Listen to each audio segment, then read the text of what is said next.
we get the player cameras. Here we go. Here we are. We've only missed a few moves. Nothing has happened, really. Nothing special. Most of all, white bishop in front of the king. I like this setup. This is typical blitz strategy again. Keep the white king nice and safe and play on the other sides of the board. That's Artemiev's strategy.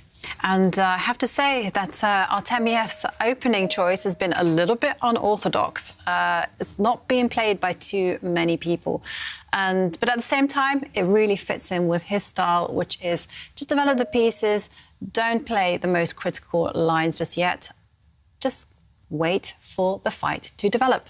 Yeah, this type of idea, bringing white's knight out to the side and then back into the centre, this has been played by Magnus Carlsen, Vasily de Graaf, but it is, as you mentioned, quite rare, Jovanka. And Firouzja, meanwhile, maybe the intention was to make Firouzja think, but he hasn't paused. He, with his last pawn push, is saying, OK, I don't need to rush to castle the Black King. The Black King is super safe in the centre. First, he's going to sort out where to put his pawns. First, he's going to fight for space, fight for squares. And now Artemiev is the first to blink, the first to think. And 35 seconds on this last move. That's not great for white. He needs to just bring his pieces out, bring his pieces to natural squares. He pushes a pawn in the centre. Will Firouzja do the same? Will he push pawns? Will he castle the Black King? I think he will castle the king first, and then after that, take the space. OK. The other way around this time. Yes. OK, the knight now jumps into the centre and... OK, now he castles his king to safety. Very good strategy. And I'm expecting Artemiev just to develop the dark squared bishop to the long diagonal. OK, first of all, with the queen. Artemiev's play is kind of a little bit mysterious to me. Yeah, I mean, we are out of the opening. He's down on the clock. Has the advantage shifted to black side now? I think black has a very healthy, very playable position where you don't even need to think too long, because black has a simple plan. Black is pushing all the pawns forward. Black next will try and trade off white's centralised knight. That's white's strongest piece. I don't see any issues here for Firouzja. I wouldn't say it's better for black or anything, but he solved all his opening problems. He hasn't been stopped, hasn't been forced to think or calculate anything at this early stage. Artemiev clearly shifting the emphasis to a middle game, to an endgame potentially. And again, that is his style. He's staying true to his style. But Firouzja, he's going to be breathing a sigh of relief, especially with black. You expect to come under more pressure than this at an early stage. And OK, he's thinking for the first time, really, Firouzja. He does bring his knight to the side of the board. Interesting. He wants to bring his knight further forward and start attacking white's queen. That's why white stops the black knight from jumping into the white half with this last pawn push. Now I expect Artemiev to bring the white rooks to the centre if he can. Firouzja needs to also improve maybe some of the black rooks, improve the black queen. Lots of choice for the youngster. Interesting decision by Firouzja just to develop the knight to the edge of the board where it can be so easily dominated. I'm suspecting that there's a subtle idea behind it. Perhaps he did it to soften up those two pawns on the left side, especially the B3 pawn, which is on a light square and on an open line. OK, so another hidden idea has been revealed by Firouzja. He dropped back with his knight. That looks very strange for black's knight to retreat, but he's getting ready to launch a kickback against white's pieces. White's knight in the centre now. The more advanced knight is about to be forced backwards. So first, Firouzja relocates his other knight. And, yeah, I really like what Firouzja's doing, actually. No matter what white plays now, OK, pushing forward in the centre, I do feel that he's just got a very stable position. But there is one big danger here, especially for Firouzja, and that is he must not neglect the potential danger of this dark squared bishop that white has. I mean, I'm just thinking if he just goes pawn takes pawn, for instance, then white can even at the right time just drop back the knight from e5, tuck it to g4, and in which case fireworks happen. Yeah, so potential fireworks against the black king, utilising white's bishop on this side. OK, just a quieter, calmer few moves there. Both sides just bringing their rooks towards the centre. OK, Firouzja, I don't like his clock usage, I must say. That's the only thing. Over the last, what is it, half dozen moves, he's slowed down a lot. And clearly Artemiev is more familiar with this type of position where it is just slow build-up. Maybe just using, again, his strengths to try and frustrate the youngster. There's no clear plan for black. I was thinking, OK, he's going to push pawns, evict white's knight from the centre, force it backwards, but that does come with some responsibility. It does weaken your own squares at the same time. Firouzja, he's just not making a decision. He needs to do something, especially that black knight on this side, the black knight on the edge. he's going to regret maybe leaving it there if it doesn't contribute for the rest of the game. And, OK, bringing his rook to the centre, healthy, sensible, but it did cost him a bit of time.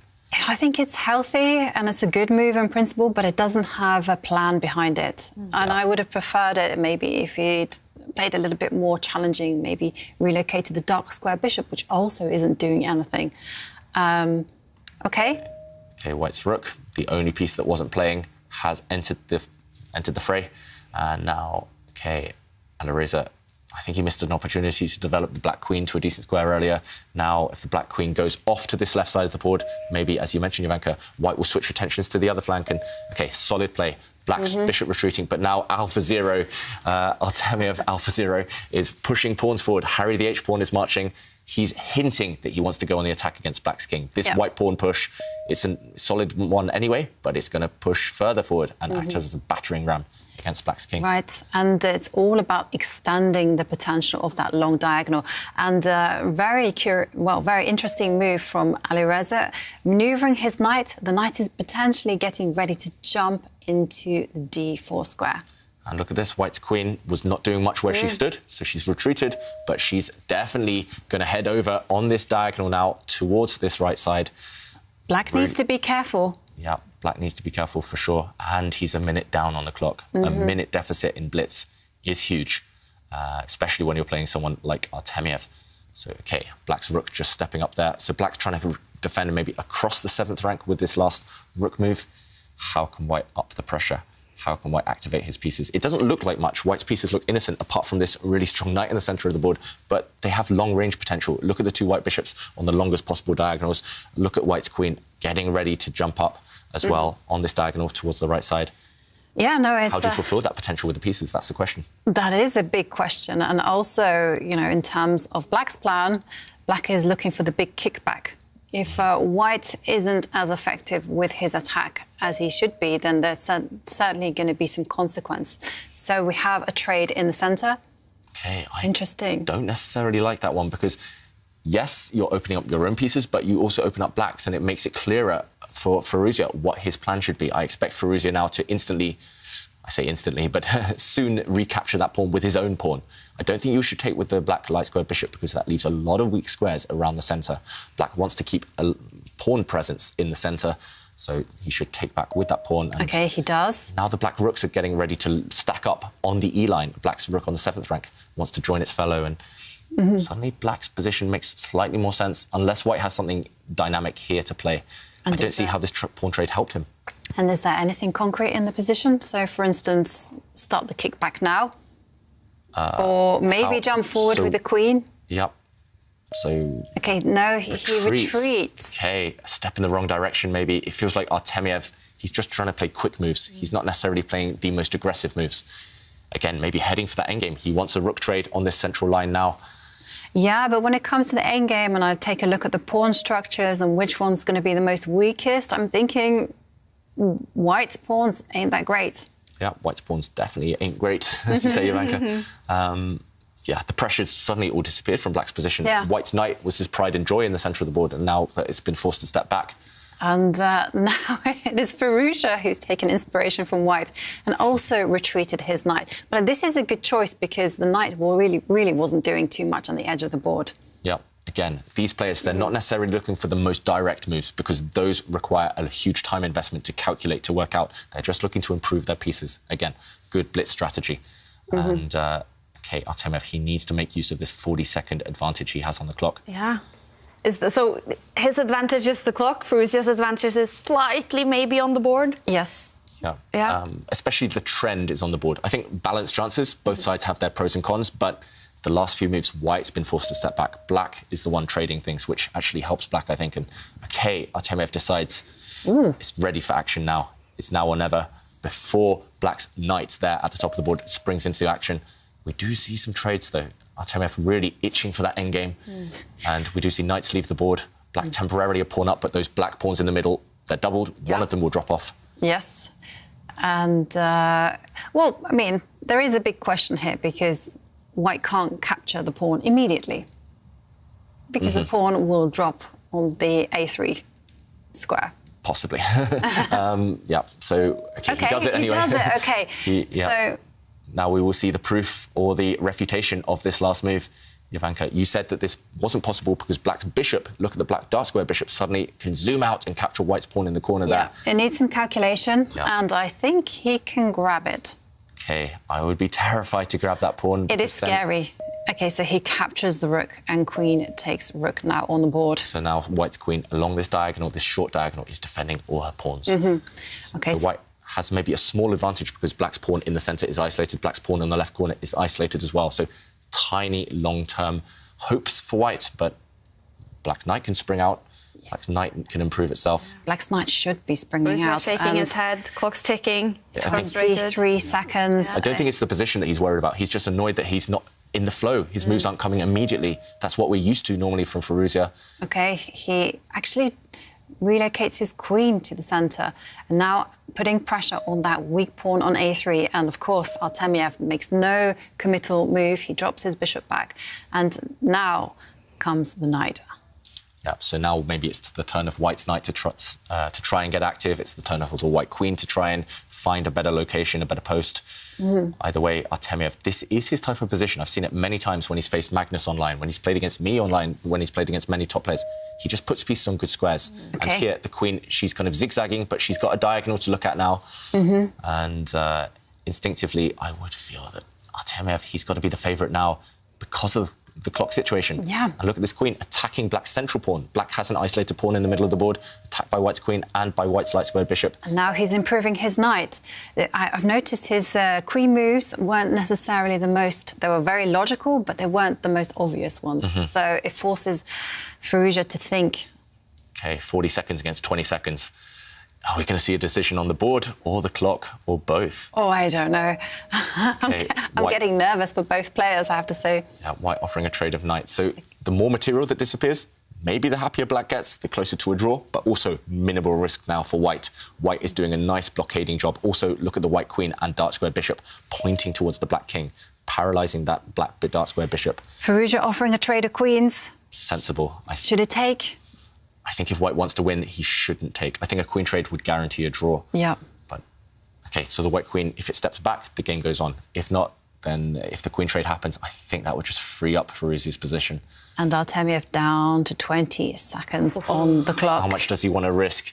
If he trades the queens, he knows that Armageddon is likely. OK. He does it. He does it, and now the white king will start to... Or can it? Start trying to head towards the centre. The black king's also going to head towards the centre. First, Artemiev wants to declare, just clarify that pawn situation on the left flank. Firouzja steps forward with his pawn, and now we're going to see, I think, a mass exchange of pawns. Bishop takes pawn will be played. Yeah, white's bishop under attack. You might as well take a pawn. One of your pawns drops, and now one pawn each on the left half of the board. Those pawns will just balance each other out. Firouzja looks like he has a strong pawn with black, but it will be blockaded eventually. White's king now on the march. He's given up a pawn, but black's central pawn, is he going to be able to keep it on? Maybe he can keep it on the board. It's not that easy to win it, David. Yeah, actually, what is Artemiev doing? He's just given up his queenside pawn. And now black is a pawn up for nothing. OK, the bishop... Can he blockade? He's offering a trade. If these light squared bishops come off, white's king will happily sit in front of black's extra pawn and no way forward, no progress. OK, Artemiev down to 2 seconds, 1 second. He has to make a move. OK, he made a move with a few seconds left. OK. And now is it time for Firouzja to actually start to try probing those pawns on the right? Yeah, Firouzja, I think he's got great chances to win this. Oh. Just the momentum. He's won a pawn, no risk at all. Artemiev feels, just his moves look super nervous. 7 seconds, and the clock is ticking down. OK. So pawn... I feel like instinctively this should be a draw. It should be with best play, I think for sure. Black's extra pawn in the middle. Look how white's bishops blockade black's extra pawn. They're doing a great job. OK, this last pawn push by Firouzja, blocking up the right side completely. OK, now it should definitely be a draw. Oh, I don't know. It's very tricky. Black's king is coming around. Yeah. Okay, this must have been the idea from Firouzja. He's trying to activate the black king. So he's locked down that right side of the board. So no pawn pushes there, no way through for either side, but the black king on the march, on the roll. OK, and it started. And Artemiev's idea was to create a pawn break on the right. Okay. Some trades, pawns. So white's light squared bishop was pinned. It cannot move. But now there is a threat after this king move. White's light squared bishop is threatening a black pawn. Will we see a trade of bishops? I think we will. I think Alireza Firouzja is not going to be able to win this game because look at white's defensive formation. The white king is a dream blockader. And the white bishop will keep the black king from entering towards the white pawns. Yeah, and the bishop can just simply sit there. Yeah. I mean, all Artemiev has to do is go backwards and forwards with his king. There's just no way in. No way in at all. So Artemiev is trying. So his idea now is to... Firouzja's trying, yep. Sorry, yeah, Firouzja's trying. He's trying to trade bishops, but no bishop trade because black is a pawn up in that king and pawn endgame. White just needs to keep the bishops on. And white needs to keep an eye on his corner pawn, his dark squared pawn. So that's why the white bishop stays on this diagonal to protect it. This is a draw. This is what we call a fortress. No way through. Black's a pawn up, but that pawn doesn't matter too much right now. And, OK, Firouzja, he's still trying, though. He's going around with his black king. He's taking the long way around. But this involves some risks, actually. Because if you go too far away with your king, white can actually try to threaten the centre pawn. Yeah, actually... And it's happening. Taking some big risks, Firouzja, but... It looks like it might be OK. He's going after white's pawn in the corner there. So we see black give up his central pawn, but white now has lost an important pawn. This one, it should still be a draw with best play. That is because of a key reason. If you look at the corner, if you look at the H line, black's pawn promotes on a light square and black's bishop is on a dark square. So if white is able to put his king in the corner and give up his bishop for black's other pawn, the F pawn, it's a draw. Even if white is a bishop and pawn down, because that H pawn promotes on the wrong colour, it is a draw. Look at white. He's going to the corner now with his king. And so he's just going to park his king here on this square, and now it's the turn of the bishop to wait. Yeah, so white, again, it's a different type of fortress this time, but white's king is holding everything together. It looks scary for white, but it should just be a draw. Yeah. White's bishop can wait. Black can never, ever put his F pawn onto a dark square. White's bishop will just take it. And... OK. Now the pawn moves one square forward, but the bishop waits, and it waits. Yeah. The good thing here is you can just make moves almost instantly. Don't pre-move, just in case you put your bishop on a round square and it gets captured, but you can just wait. And look at how much time Artemiev's built up. He went down to 1 second a few times, but now he's up to 26 seconds. It's Firouzja who's lower on the clock. Yep. What do you think, Jovanka? Armageddon coming? Definitely, 100%. I'm that confident. King takes pawn, and now all Artemiev needs to do is capture the pawn with his bishop, and that's it. It will be game over. Yeah, so black's pawn is the only potential winner, but the problem is you can never put it to a dark square because white's bishop will just snap it off. And king and bishop versus king is a draw. So black's pawn has to remain if Firouzja wants to win. But look at this, Artemiev, he's just going to bring his bishop round to stop that pawn advancing. Yeah. Getting ready to sacrifice his bishop. Exactly. That bishop, as long as it starts eyeing the advance of the pawn, it will be OK. There's a lot of diagonals as well that it can move to. Yep. I was just going to show one. And there it is. OK. The bishop always is maintaining some kind of contact with that pawn advance. Yeah, and now the black king has gone away, meaning that the white king can edge closer to that black pawn. And here you're going to see it. White is going to put his bishop on the edge of the board. Keep an eye on the pawn advance. Keep it under lock and key. Yeah, so now white's bishop is going to blockade that black pawn. Yep. And, yeah, this one is destined for a draw. White's bishop has 2 different diagonals with which to park itself on. I would stay on the longest possible diagonal. There we go. And, yeah, that black pawn, a prisoner. Yeah, Firouzja, he does not seem to want to end this. You can tell on his body language he knows it's a draw, but why not play on, right? Even if you lose your bishop and pawn as black, it's still a draw. And there we go, just before move 100. OK, here it goes.